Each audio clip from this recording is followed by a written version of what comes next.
सम्पूर्णलाई स्वागत छ मेरो भिडियोमा। आज चाहिँ म यो गर्मी बढेसँगै है हाम्रो यहाँ बेलबारी भन्ने ठाउँमा चाहिँ यहाँनिर यस्तो दामी यहाँ पुरै पौडी खेल्ने ठाउँ बनाइदिएको रहेछ।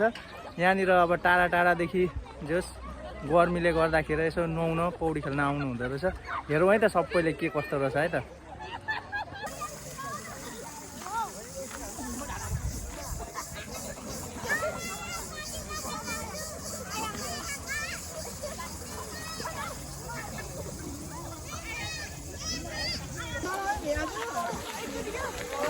नुहाउने नि ल भाइ। हेलो गाइज, यता यता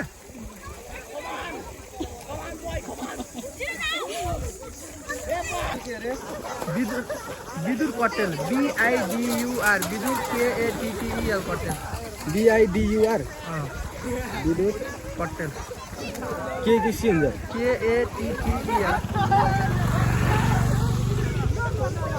यो